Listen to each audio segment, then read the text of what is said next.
All right, and welcome everybody to another episode of Infinite Sports. I'm your host, Kenneth Gruenfelder, along with the great Ben Upson here on this Monday. I think the last time we recorded was I was looking, it was like back in like late January. So a lot of stuff happened, the Super Bowl.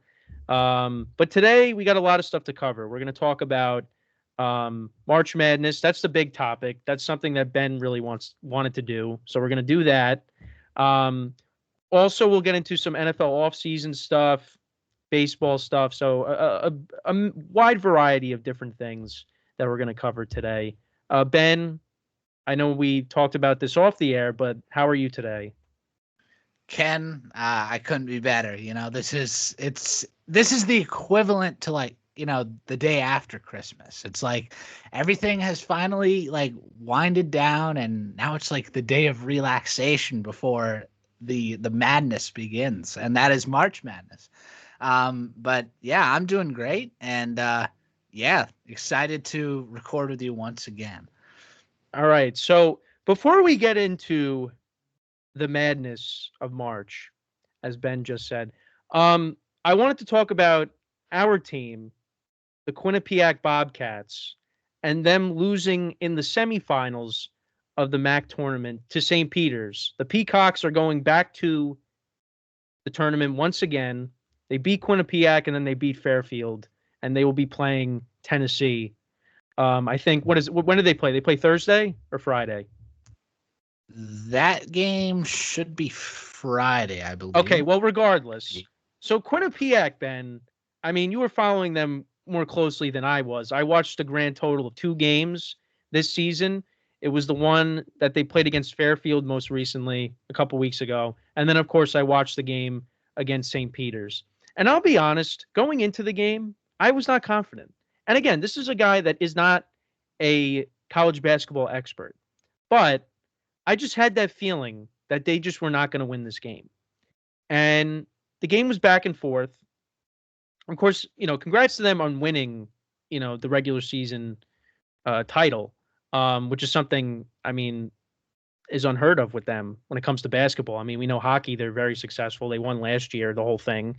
So at least we still have that. But, with this game against St. Peter's, it was back and forth. They were up by one at the half.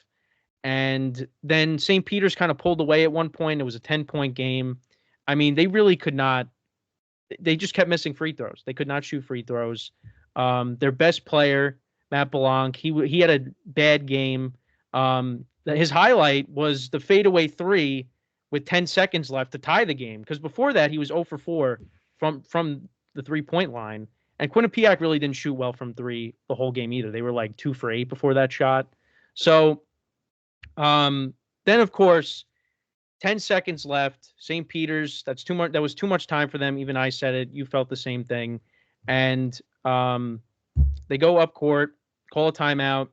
They inbound. They put it up. They don't get it, but they get a second chance effort, put it in, and they win at the buzzer by 2. And now they're back in the tournament again because they beat Fairfield. It was pretty disappointing because even though if Quinnipiac got to the tournament, I mean, whoever they would have played against, they would have played against, I guess, Tennessee. They would have ended up losing. But at least it would have been one of those, hey, at least we made it. But, you know, um, that was not the case. They come up short after a great season. And you said it perfectly the other night when we were talking about it, that winning the MAC is essentially the equivalent of you picking a team out of a hat to go to the tournament. So, which I thought was really funny when you did say that. But it was just disappointing because I did want to see them in it. I wanted to see them play in the tournament and have one of these guys like Ian Eagle or Kevin Harlan call the game.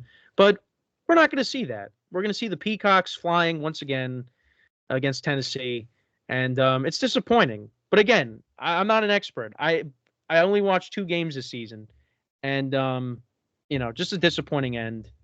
Ben, what were your thoughts on this game?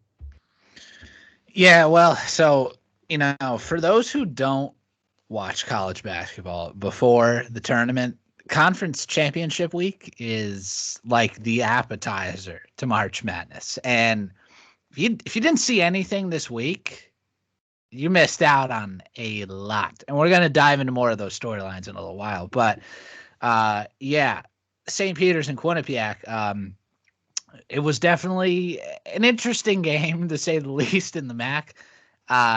Look, I had kind of watched St. Peter's against Ryder on Thursday night in their quarterfinal game, and they won that game 50-48. It was a mud fight, and those are two teams who pride themselves on defense. And St. Peter's just edged out Ryder, and realistically, Ryder could have won the MAC tournament too. I wouldn't have been shocked at that. And they had a either. losing record, right? Yeah, Ryder was, I think, like 15-17 going into that game. Yeah. But St. Peter's really, just put their nose to the grind against Quinnipiac and, won the battle. I'm honestly impressed that Quinnipiac stuck in that game, because that's a game that really hurts them, and this is from someone who's watched, probably 15 of their games this season, and yeah, that's a lot different than just 2. Yeah, it is. And, I don't think enough credit will be given to head coach Tom Pecora, because, he is the MAC coach of the year, and, he should, absolutely be proud of this team. They were 24-9. They won the regular season championship, their first ever regular season title in any conference that they've ever been in. It's their 4th 20-plus win season all time, and their best record since, I believe, 1965. So it's been a long time coming for the Bobcats. Unfortunately, they just couldn't finish it off. And really what their issue was way too many turnovers in the first half, and they could hardly grab a defensive rebound to save their lives. St. Peter's ended up getting quite a bit of the second chance points in this game. And, they were really the better team overall, if you look at it from start to finish. And Mohamed Sow, Quinnipiac cannot neutralize him. He's one of their older veteran players. I believe he's a junior. Just a very tall center. I want to say 6'7". He's very tall. And he had a couple of blocks in the game as well.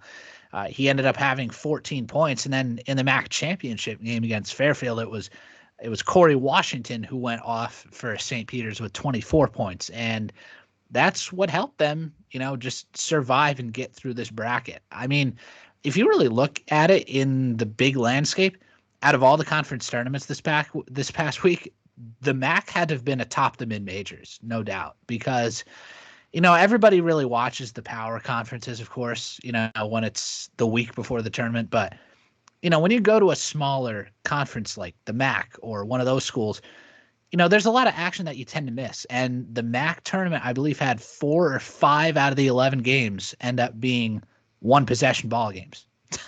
I mean, it was intense competition all week in Atlantic City, and St. Peter's definitely deserves the bid. We do know, by the way, breaking news, in case anybody didn't know, Quinnipiac is in the CBI tournament against Evansville. Right, you were telling me that, right? That they were gonna. Okay. So they didn't end up getting to the NIT despite a 24-9 record. And again, we'll talk about why the NIT is kind of a joke nowadays a little bit later on. But at least the Bobcats get a bid somewhere. They can hang their hats on that, but it is tough, especially with guys like Matt Blanc and Savion Lewis.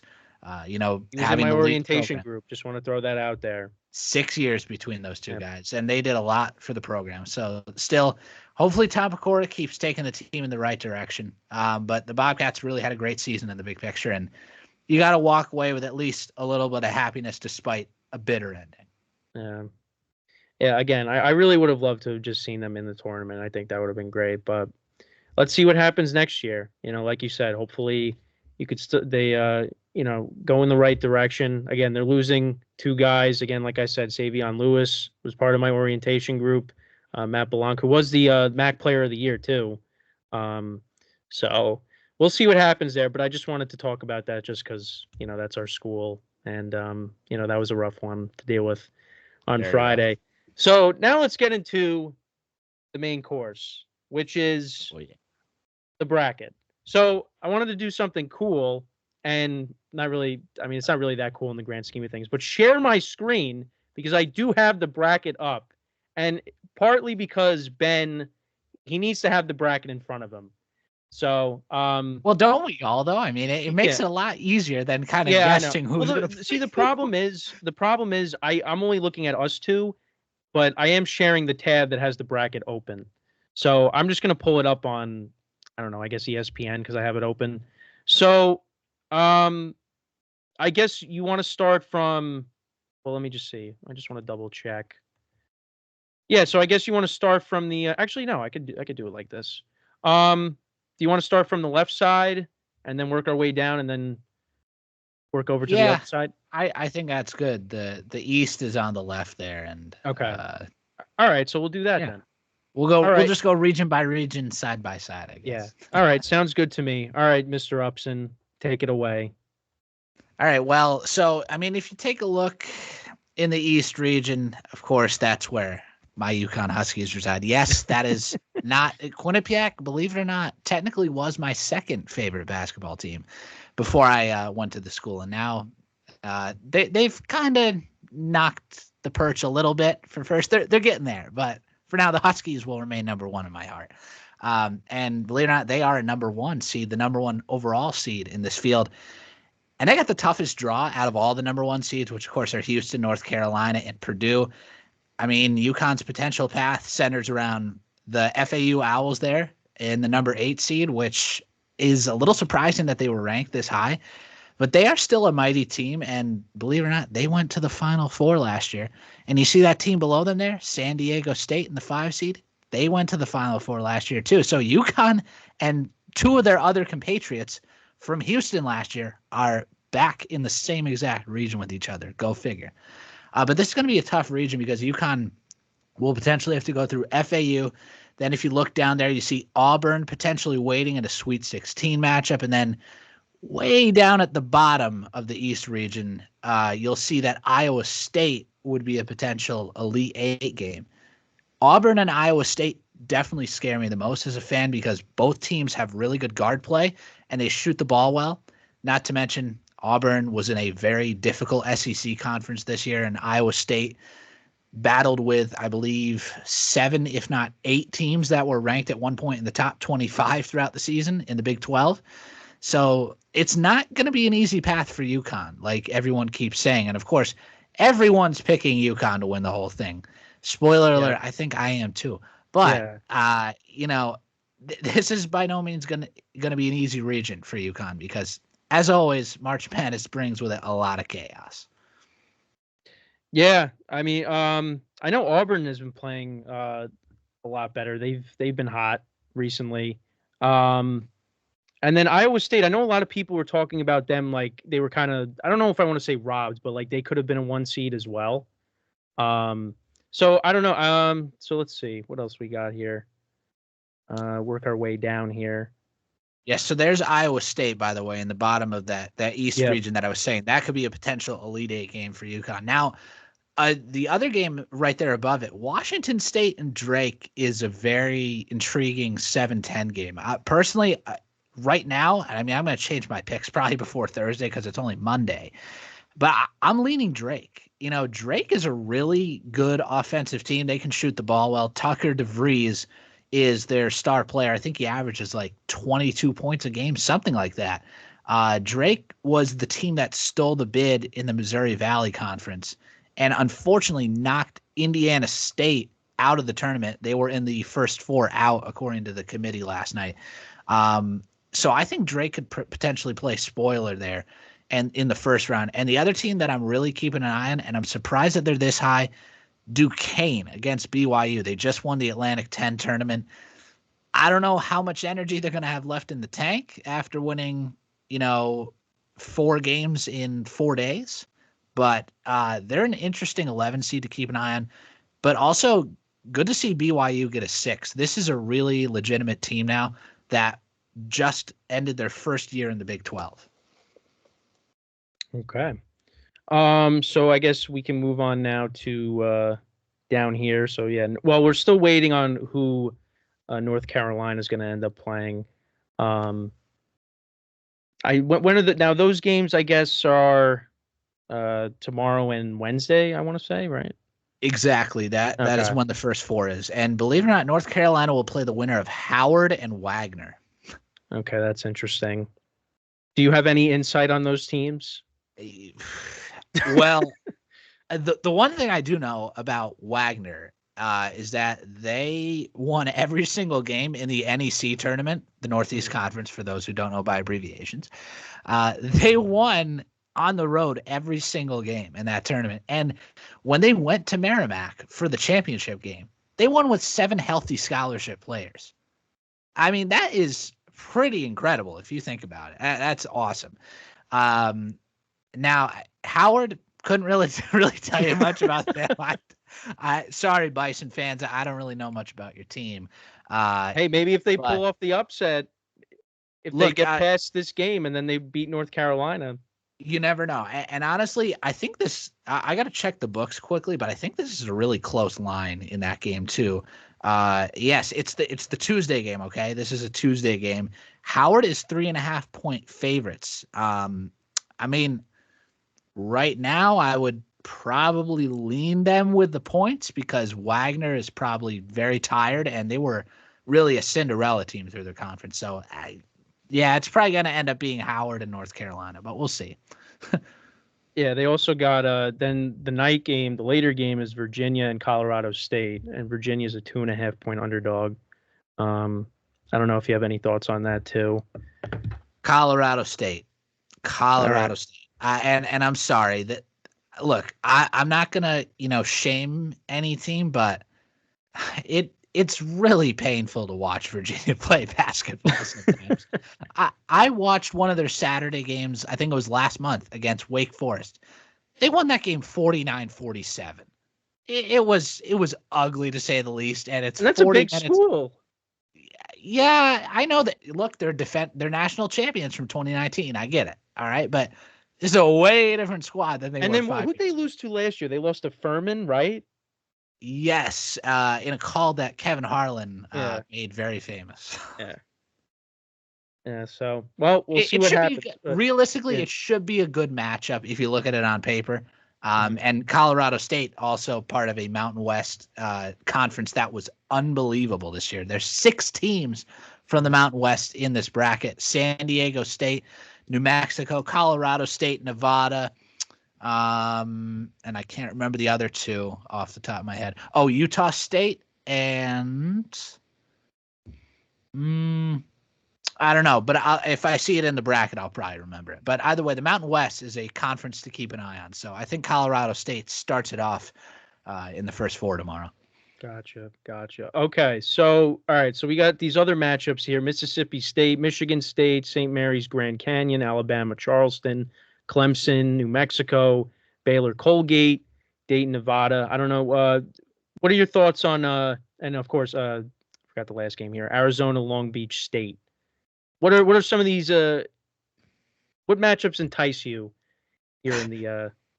Well, look, this one's probably not going to be a great game, but you want to hear a storyline out of Arizona, Long Beach State? Okay, Dan Munson, who has been a coach for a long time out there at Long Beach State.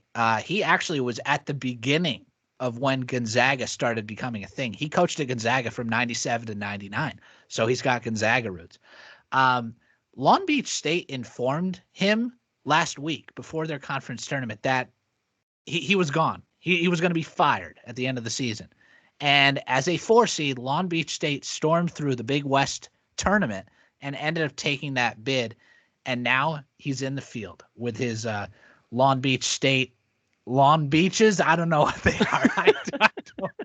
Again, another team I don't know too much about. But Long Beach State is a 20.5-point underdog against Arizona. So if you think that Dan Munson is going to keep his job alive for another game, go ahead and take Long Beach State. No. In all seriousness, Arizona is the better team in that matchup, but that's quite a storyline that I wanted to share with everybody.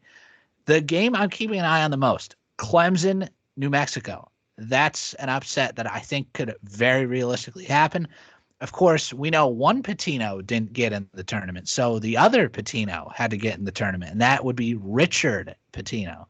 And New Mexico just had a great run through the Mountain West tournament, ultimately beating San Diego State, who has been basically taking that bid for much of the last 7 years. They've made the final 7 consecutive years in the Mountain West. I'm curious to see how they can attack Clemson. I think they shoot the 3 ball well, and they have a lot of size down low with Nelly Jr. Joseph, who, believe it or not, was in Quinnipiac's conference last year with Iona. They have a lot of good players, and I think that New Mexico could definitely take down Clemson. That should be an interesting 11-6 matchup. And also, I'm keeping an eye slowly but surely on Grand Canyon and Charleston, who are playing, of course, St. Mary's in Alabama, as you can see there. Alabama, I'm not even kidding when I say this. They could be, maybe a second-round team or a national champion, and I'm not even kidding when I say that. Alabama is one of the best offensive teams in the country, but they don't play a lick of defense. And when that happens, you're bound for disaster. Right now at this moment, I think Charleston has a realistic chance to upset them. But I wouldn't put any confidence on that right now. I'm still kind of going back and forth. If I had to lean somebody, I would still lean Alabama, but I think Charleston is one to watch. And then I think I'm going to stick with St. Mary's over Grand Canyon as well. That's an intriguing 5-12 matchup. Grand Canyon, of course, took the WAC tournament championship on Saturday. Yes, WAC? The WAC, WAC. And so the Antelopes of Grand Canyon, with a 29-4 record, I believe, are in the field at a 12 seed. Those are 2 good matchups. I'm curious to see what's going to happen as a result of that one. But right now, also, I would lean St. Mary's in that one as well. Okay. All right. Do you want to move on to the other side now, or I was just gonna. I think we've got the West and the East covered pretty well. Now it's the Midwest and the South here. So all right. So we'll go back to the top. So you got Houston and Longwood, 1 and 16, at all the way at the top. So what matchups intrigue you on the other side here? I can tell you one thing about Longwood. All right, they have a guy named Michael Christmas. And I'm not kidding when I say that. Michael Christmas. That's one of the names that I took away from this week in Champ Week. It's like I'm scouting all these teams and all these players, and all of a sudden there's a guy named Michael Christmas out there. It's like, all right, cool. Didn't know who you were until today, but here we are. So hopefully the Longwood Lancers give Houston a run. I mean, Houston's the best defense in the country, though, so that could get ugly quick, but Houston did just lose by 28 to Iowa State in the Big 12 championship, so I guess anything's possible. No, seriously, Houston's going to be moving on. They're going to be a really deep tournament team. You're going to find out in a minute if I had them in my Final Four. Wisconsin James Madison is another intriguing 12-5 matchup. And remember, folks, all right, I know we love to pick the 12s over the 5s, but just remember that they went 4-0 straight up and against the spread last year. None of the 12 seeds got through last year, and I had Charleston. That they were my 12 seed pick last year. They're a 13 this year, but the 12 seeds really did not show up last year in the tournament. Still, though, a very intriguing matchup, though. James Madison 31-3 out of the Sun Belt. Wisconsin getting hot at the right time. They just fell short to Illinois in the Big Ten tournament final yesterday. Nebraska, Texas A&M is probably the greatest 8-9 matchup of the weekend. That's going to be a phenomenal game. Those are 2 teams that, once again, really, thrive offensively. Texas A&M has one of their main guards, Wade Taylor, the 4th. He can put up points in any game. I want to say that he put up 40 when they played Kentucky in the SEC tournament earlier in the week. This is a really good shooting team that shouldn't be taken for granted. And Nebraska's a fun team to watch. Fred Hoiberg, who was in the NBA not too far ago with the Chicago Bulls, took this job at Nebraska a few years back. And now the Huskers are in a tournament, and they have a legitimate chance. that this is going to be probably the hardest game to pick of the entire bracket. I really do think so, just because of how close in talent level both these teams are. I'm leaning A&M though, because the SEC teams to me are more prolific offensively than some of these other conferences out there. It's just that much like Alabama and Kentucky and even Tennessee, I'm worried about those teams' defenses. So that's one thing that's gonna hold me back and consider Nebraska. But if it were me right now, I would lean A&M in that game. Should be a lot of fun. And then if you scroll down, Ken, there should be one other game that I think I'm keeping my eye on in the this is the South region we're in. Oh, Florida. Who are they trying to play? Florida is a very intriguing team to me. I'm thinking about it. I'm not going to lock them in, but I'm thinking that they could beat Marquette in the round of 32. I really believe this is a potential 7-2 upset if it comes Well, to that's life. not good because I have Marquette in my Final Four. Actually, that might be good because you're picking. Yeah. See, look, for someone who doesn't know as much about the sport versus, me who lives and breathes the sport for like 3 weeks going into March, it's like, yeah, I mean, we don't know anything. No, we don't. Brackets are going to be No, broken. I'm going to by end up losing the first game that's being played on Exactly. Thursday, and Exactly. that's just going to ruin everything.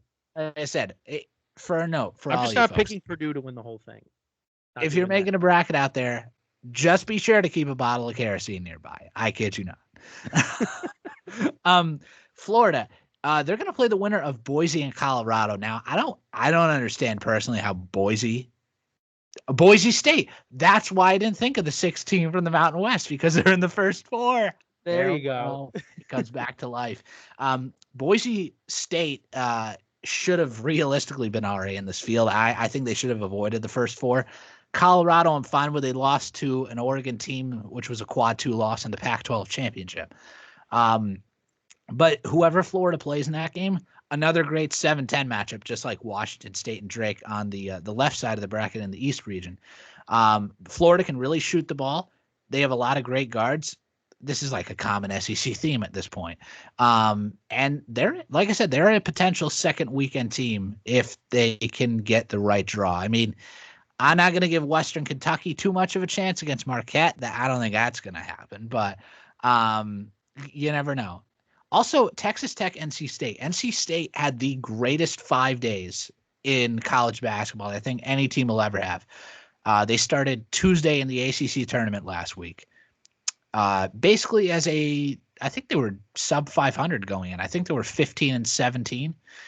Or no, I'm mistaken. Actually, they were above 500. They were 17-14. They won 5 games in 5 days to win the ACC bid. Otherwise, they wouldn't be in this bracket right now. If they can upset Texas Tech, and I do believe that's a good matchup for them, because they have a great center, DJ Burns. He is massive. He's like 6'7". I want to say he's 300 pounds too. He's a tank in the paint. So if he can show up and do his thing against a Texas Tech team that, to me, does have some weaknesses, I think NC State could upset Texas Tech. Again, not super confident in that right now. It'll be a little more research. I'll definitely have a full bracket analysis as well online myself on my blog. Hopefully, I'm not going to guarantee that.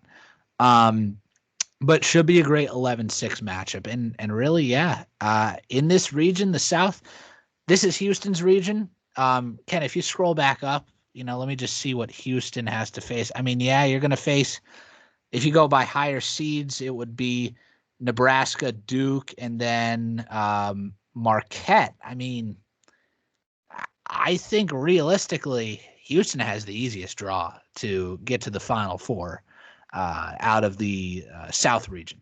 And not to mention, I believe wherever the South region is, I think it's in it's in Dallas. So if Houston can get to the Sweet 16 and Elite 8, home court advantage basically for the Cougars, who are an elite team still defensively.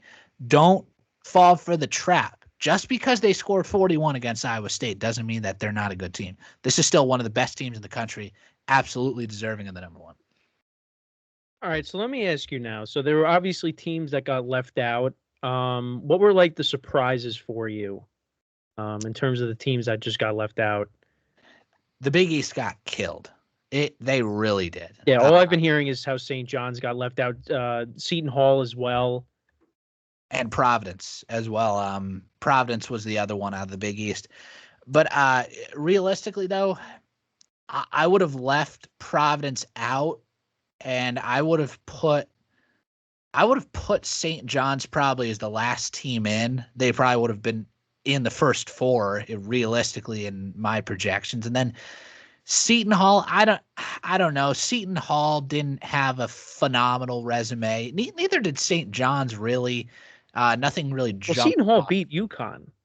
They Right? did. That's what I heard when I was listening to the radio. And that's one, big win on the resume that they definitely could have, looked at further, the committee.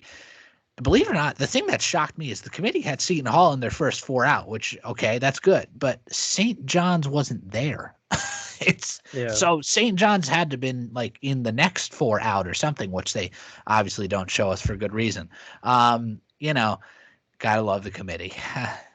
But I think I'm a little surprised also that Pitt was left out. I think Pitt could have had a chance to get in. But they had one of the weakest non-conference schedules I think I've ever seen. They played a bunch of, low mid-major D1 schools that realistically would have never really had a chance. And on that note, I think there is a scheduling problem in college basketball that has to get resolved or fixed in some sort of way. When these small schools, like Indiana State is a prime example of this, they had a fantastic season in the Missouri Valley with Drake. Drake takes the bid, as they should, because they won the tournament. And then Indiana State, 28-6, I believe. They get left out. They were also in the first four out of the committee last night. We really have to figure out how those small mid-major schools can get quad one opportunities.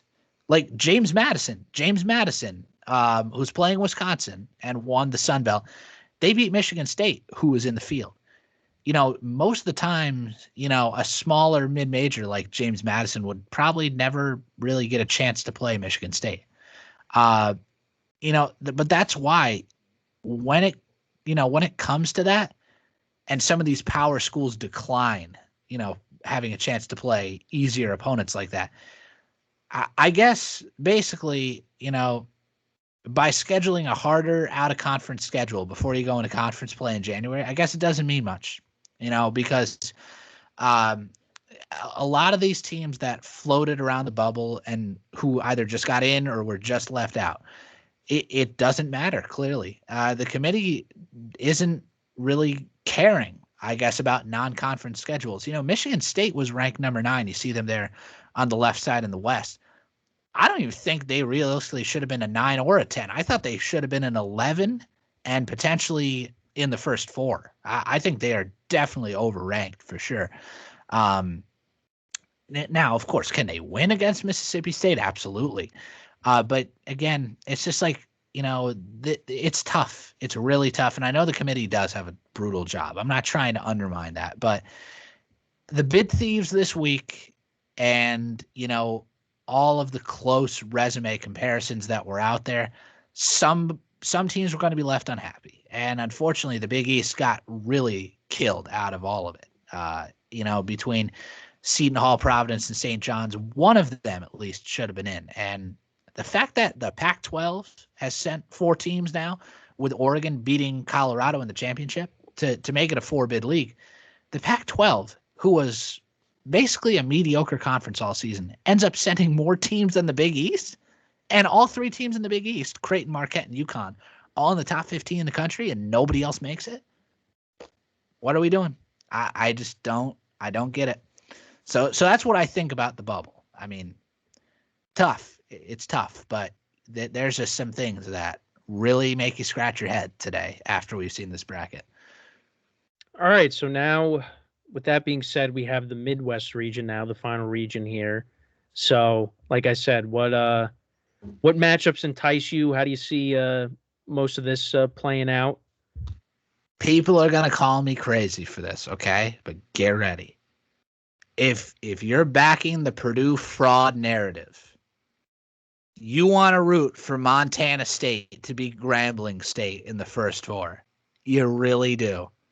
Because I think Montana State has a shot at the Boilers. This is a team that also stole a bid from their smaller mid-major conference. They were a 5 seed. They beat, believe it or not, cross-state rival Montana. Can't tell you much about Montana, but they have decent basketball, I guess. But yeah, the Montana State Bobcats actually do have, I think, a Another small shot. Bobcats. That's right. So they're the Bobcats that we want to root for. Look, if Grambling State gets in, I don't think they have a shot against Purdue. I really don't. Just based off of what I saw in the championship game, which was not too much that I would sway me from picking them over Purdue. I do think Montana State, though, does have a small chance. I could be dead wrong on this, okay? Like, this is one of the best Purdue teams that they have had in 4 years. I will make it clear. If Purdue does not get to the Final Four this year, they're going to be a fraudulent team forever. And these last 4 years were absolutely wasted with Zach Edey, who's one of the best players in the nation, and a 7-2 center who gets double-doubles almost every game. And you're telling me you can't even get to a Final Four with him?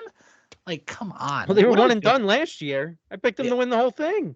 Yeah, Fairleigh Dickinson. Happy anniversary to that, by the way, as of 1 year ago. I think I saw it on TikTok. Yeah. Yeah. So, I mean, right now, I have Purdue going to the Elite Eight. I could potentially be knocking them out earlier. I could be knocking them out maybe later. Perhaps I'll pick them to win. There's 20 different teams at least. Well, I mean, you're going to do like 20 different brackets. Exactly. That's the method. That's how you never lose. No, I'm just kidding. Even if you do 20 brackets, there's still about 100,000 scenarios anyways. But I don't have enough time for 100,000. Thank you very much. No, because you could definitely construct the perfect bracket. It just would take a very long time. It would take, and there's not enough days. It would take longer than the gap between the selection show and the first game. That's for sure. No, but realistically though, Purdue should win that first round matchup and get over the hump. I'd hope. But I'm telling you, watch out for Montana State. They shoot the three ball well, and they have some really good players. I saw that game, the Big Sky Championship earlier in the week. That's an intriguing game if it does happen and if it stays close. But this is the chaotic corner for me of the bracket. Okay, I have McNeese over Gonzaga and Samford over Kansas. I think we're going to get a 12-13 game in the second round. Okay, and here's why: McNeese shoots almost 40% from 3-point range. Shahada Wells is a great senior guard player who averages almost 18 points per game for the Cowboys. And Will Wade, if you know his name, he's been surrounded with a lot of controversy, formerly from LSU. He was basically kicked out of the university almost because of his allegations and stuff like that. It was a bunch of recruiting allegations. And now in his first season with McNeese has taken them to a 30-3 record. They lost all 3 of their games this season by a combined 14 points. McNeese is the most dangerous 12 seed in this field. Realistically, they could have been on the 11 line. I was kind of surprised that they weren't a seed line higher, but I'm okay with the 12. They match up well with Gonzaga. They really do, because they can shoot the 3 well. And, Gonzaga is definitely not at the same full power as they have been in the past. Now that's, I know I'm probably going to regret saying all this because Gonzaga's a perennial March contender who's been in the tournament 20-something straight years, has had 3 consecutive Sweet 16 appearances, and have made 2 national championships in 2017 and 2021. So this could all come back to burn me. But the guy that's missing that they really miss is Drew Timme. Drew Timme is now in the NBA G League. He's out of there. Graham Ike, who transferred from, I think, Wyoming, though, has stepped right into his shoes, and he's averaging about 16 points a game and 7 rebounds. When he shows up, Gonzaga is definitely hard to beat. But Ike is not as consistent as Drew Timme was. Drew Timme was unstoppable. Graham Ike is a little bit vulnerable. And granted, they have a lot of guys back for another run. Nolan Hickman, Anton Watson, Ben Gregg. But to me, Gonzaga just doesn't feel like the same exact team. And St. Mary's beat them in the West Coast Conference Championship game last week. St. Mary's almost never beats Gonzaga. They really don't. It's been hard for them to do it for years. I think this was only St. Mary's third conference championship win over Gonzaga since 2012. That shows you how hard it's been in that conference for them. If Gonzaga wasn't in the WCC, St. Mary's would be getting all those titles. But nope, it's just not how it's cracked up to be. Watch out for that game, Gonzaga-McNeese, the best 5-12 game, I think, on the slate. And then Samford over Kansas. Kansas is not healthy. They were a one and done in the Big 12 tournament. They're missing Kevin McCullough and Hunter Dickinson. Now, Dickinson and McCullough both could be back for that game. Dickinson's more likely, though, because according to Bill Self, he's facing contact play today. So there's a chance he could be back for that game, which is Thursday night. And then McCullough's more doubtful from the sounds of it. Dickinson's dealing, of course, with a dislocated shoulder. McCullough with a bone bruise in his knee, which are both pretty serious. I just think, Samford, also like McNeese, they shoot the three ball exceptionally well. Another name that I learned from Champ Week, Achor, and I'm not kidding. That is a player's name. You will learn who Achor is in the first round, for sure. There was a nice rhyme there, for sure. There you go. I didn't really think of it like that, but there we go. It just came out. That's a great 13-4 game. I usually would say, avoid anything 1 through 4 seeds. I really would. But like I said, Samford is a very intriguing 13. They might be one of the most dangerous 13 seeds I've seen in a while. And with a lot of veterans too, they have 4 veterans in their starting lineup, 4 seniors. So against a banged up Kansas team that was one and done in the Big 12 tournament. And even though Kansas is a 4 seed, we're still talking about how this is Bill Self's worst team potentially all time. I mean, it's crazy to say this, but I think Kansas is going to go down in the first round. I really do. McNeese, Samford in the round of 32. Book it. All right. And then also, all right, just one thing to note. You see that 15 seed there at the bottom, St. Peter's, as Ken was alluding to earlier, okay? Yeah. Where did St. Peter's start their run in 2022? Against Kentucky, who's an SEC team. Tennessee's an SEC team. What? I'm telling you, crazier things have happened. No, I mean, look, I'm picking Tennessee. I picked Kentucky when they played St. Peter's too, and I didn't even know anything about St. Peter's really 2 years ago. This time around, I'm watching out for them. Do they play fantastic defense? Yes. Could they cover 21.5? I think so. I think they could cover plus 20. But can they win, though, Ben? Yeah, can they win? I just don't see it. I mean, how are you going to stop Dalton Connect, who's one of the best players in college basketball this season? I mean, but then again, Tennessee's defense is not as good as St. Peter's defense, all right? And if Dalton Connect scores 40 against Kentucky and you lose that game by 15, I don't know. I mean, if Kentucky's defense doesn't show up, St. Peter's is going to hang around. I'm telling you. And look, you can say what you want because St. Peter's shot 39% from the field all season in the MAC. They were the worst shooting team in the MAC, and they won the conference. But St. Peter's is not something to be overlooked this time around based off what they did 2 years ago. So I'm telling you, the committee knows how to work storylines because St. Peter's is starting it off against the SEC. And Ken, could you scroll back up for a second, okay? Because I want you all to see. Like you're a professor right now. I want you all to see who's in the Midwest region at number 1.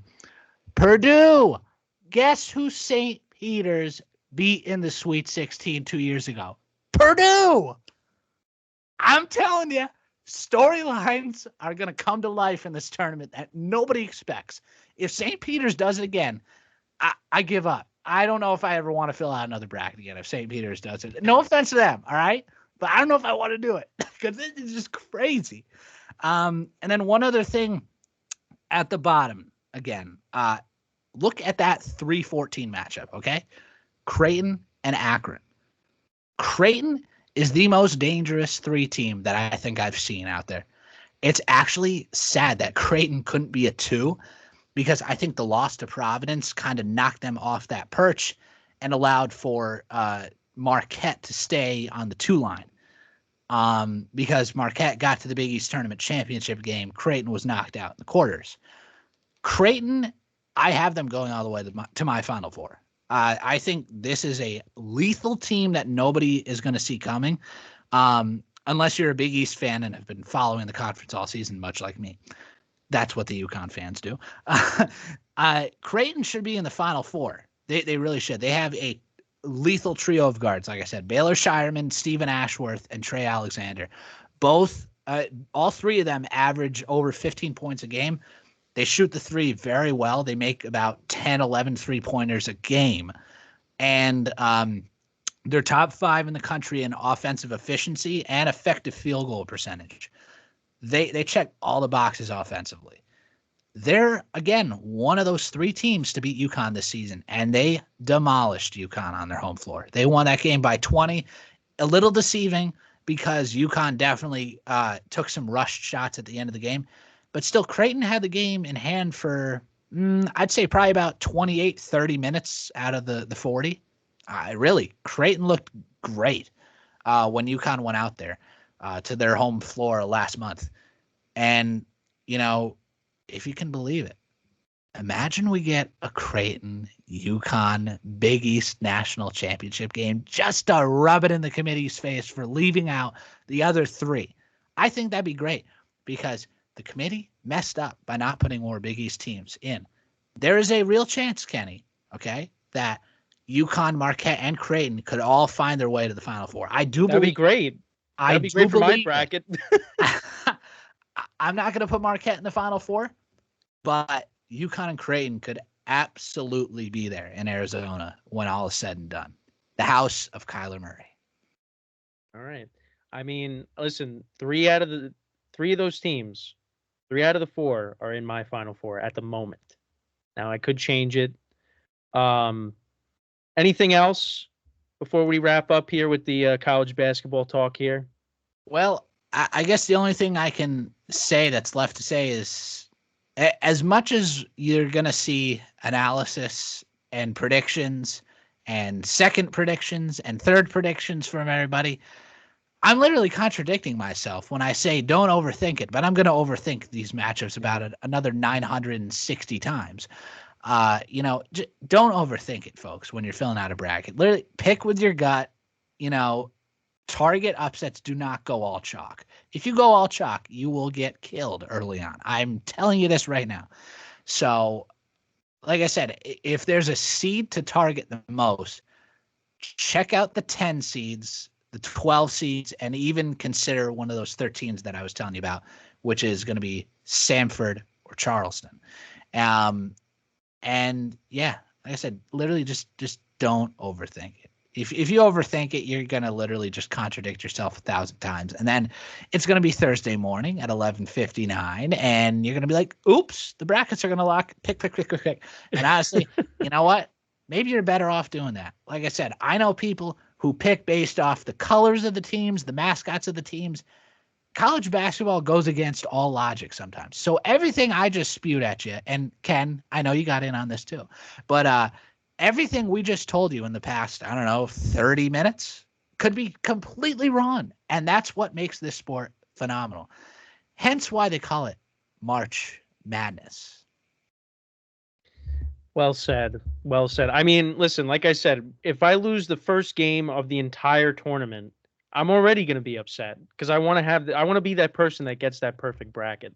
But we'll see. I mean, that's really when I tune in to watch the sport, is doing the bracket, because I think it's a lot of fun and it really gets you into the sport. And it really does make you realize how much more exciting it is to watch college basketball as opposed to the NBA sometimes, because it's so fast paced. I mean, everybody's giving it their all.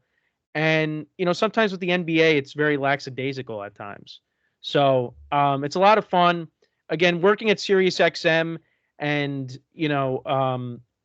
with the job that I do, I've been able to pay attention a little bit more as opposed to in the past. So again, still not as knowledgeable as my co-host here. But I'm still, I'm trying to get into it more. So obviously that was a Ben segment, and he did a very nice job breaking everything down. Even for some of the teams that you're not too familiar with, he was able to find some storylines and some facts to throw in. So, and I was kind of the guy that just moved the bracket up and down for him. So, And so remind me of your final four again, because okay, I didn't give out mine officially either. all right. So I had Marquette, UConn, Creighton, and then I had. Now I got to go back and look. Now I don't even know off the top of my head. Oh wait, Arizona. I think it was Arizona. Was it Arizona? I think it was Arizona. Um, Okay. I think that sounds about right. So that's my final four. Again, like you said, got a couple of days to rethink it. But I actually would have liked Auburn to go to the final four, but then they go up against UConn, and yeah, I don't know if I could pick against UConn. I got UConn winning the whole Yeah. thing. So, which, yeah, how original is that? But Don't worry, we're like every other ESPN analyst, which is like UConn, Purdue, Houston, Arizona. It's like, but oh you know look, what? Listen, I tried my best to not include all the one seeds. So I have two seeds, one 3 seed and one seed. Now, last year, what were the Aztecs were what? Like a fifth seed. FAU was like FAU, I think was what, an 8, a 9 seed? It was some Yeah, they were. I think they were a 9. I think you're right. yeah. See, look at that. I can remember something. um so I, I definitely see something bad happening to my final four. Because I do have Marquette beating Houston in the Elite Eight, and you just went off on that tangent about how good Houston is. So that does worry me a little bit. I will say one thing to watch out with Marquette.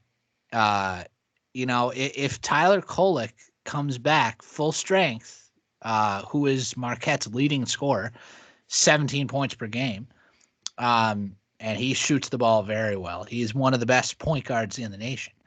If he's back at full force, Marquette could absolutely go toe-to-toe with Houston. If he's not 100%, I don't think they're going to be Houston. I just can't see it. And, again, with that home court advantage kind of for Houston when, the Sweet 16 and Elite Eight goes to Dallas, that's going to help him a little bit. No, but Marquette's absolutely dangerous. Shaka Smart's a great coach. He's coached in the state of Texas before with Texas. So, maybe there's, people in the crowd that are still like, yeah, Shaka, woo. I don't know, but we'll just have to wait and see. I don't mind the Marquette picks. I really don't. If Tyler Kolek is fully healthy, ready to go, which he should be, I think on Thursday against Western Kentucky, then yeah, Marquette could absolutely go to the Final Four. And I love it. You're pushing the Big East narrative too. Good. We want the committee to look at it and say, wow, we really messed that up. Yeah. Yeah, maybe they could have put the Bobcats in, put them as one of the first 4 teams for winning the MAC. Help us out a little bit. Yeah, I don't know if we would have been a 15 or a 16 if we won the MAC, but I'll just say if we were 16, I don't think we would have stood a chance against anybody. That's for sure. I don't even think we'd stand a chance against Tennessee. St. Peter's is going to do a better job against Tennessee than I really do. They deserve the MAC bid. They were a great battle tested. Yeah, it was just at the expense of our misery. It's and in my Final Four. So you said you have it's UConn, Marquette, Arizona, Creighton. Oh, Arizona. So that's a difference that I have. Actually, no, I have two differences. I'm sorry. I have UConn, Baylor, and Houston, Creighton. That's what I think. And realistically, yeah, what a shocker. I'm going chalk. UConn, Houston in the national championship.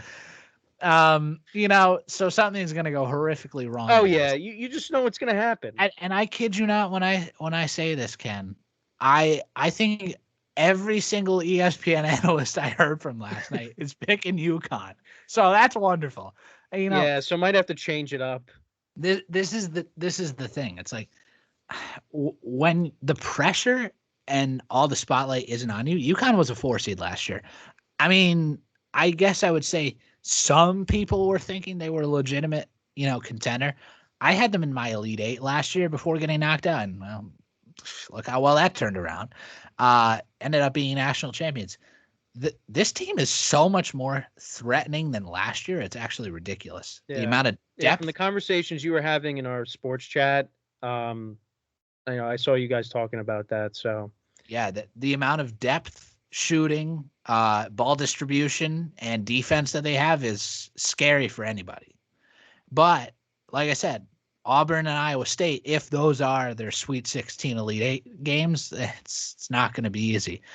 But with the way March Madness goes, it's not going to be either one of those. It'll be like BYU or Drake, finding a way to get to the Elite. You never know. yeah, yeah. No, listen, we'll just have to wait and see what happens. So I say it every year as a joke, but this year might be actually a perfect year to try this method. I literally might just want to blindfold myself and just literally just hit my phone screen and see who I pick. I literally or you could do the randomize. There's a randomized feature. You could just do that too.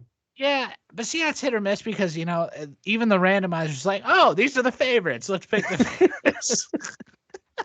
Happens every time, but yeah. Realistically, though, be safe, have fun, and enjoy March Madness. Be safe. They're making picks. Well, some people put compensation on picks. Oh, right. Down some rabbit holes. Okay, all right.